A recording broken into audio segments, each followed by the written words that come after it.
What I want to go over here is something that's a little bit in the R&D department.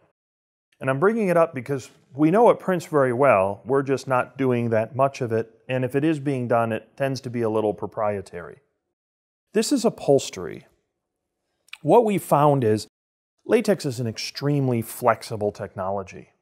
When you print on upholstery, in this case it's a faux leather or a pleather or a brand name called Naugahyde, you know, they all kind of fall in that same one. It's a PVC synthetic leather.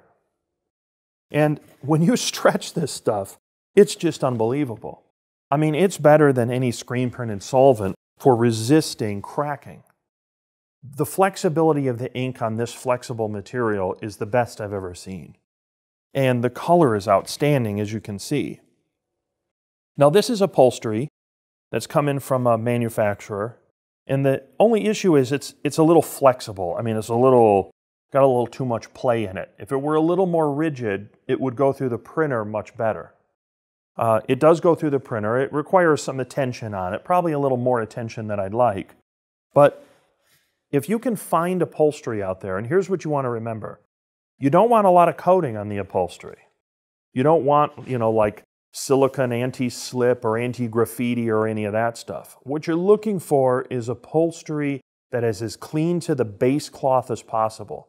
Because the latex will print really well as long as there's no intermediary between the actual PVC and the latex inks.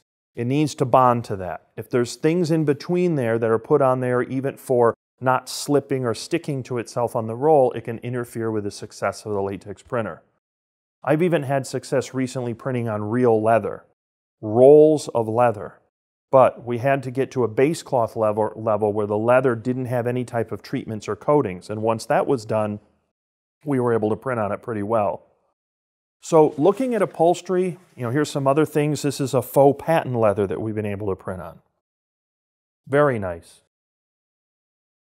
Here's more of the patent leather, and then here's another faux leather with a texture to it. The latex prints gorgeous on this. It prints very well.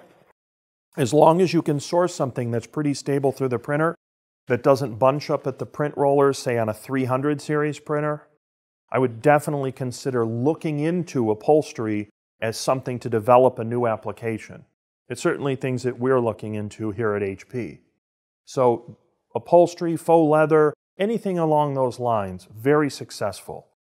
What you may need to consider at the fabrication level is, do I need a liquid laminate? Liquid laminates would ideally be the choice to give this the type of real protection you're going to need if you're going to make it into, say, seats or chairs or bar stools or things like that. I've heard tell of people making it into a lot of things out there already. It's just they've figured out unique things to do with latex. They're making a very good living at it, and that technology or that process belongs to them. But the idea of printing on upholstery, I think, belongs to everyone. And if you can find sources and play around with some upholstery, find the right products, figure out your water-based laminate solution as needed, it may just depend on the application, I think upholstery is a real breakthrough technology.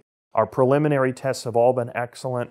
I would certainly direct you to explore that area with the latex printers and see what you can come up with.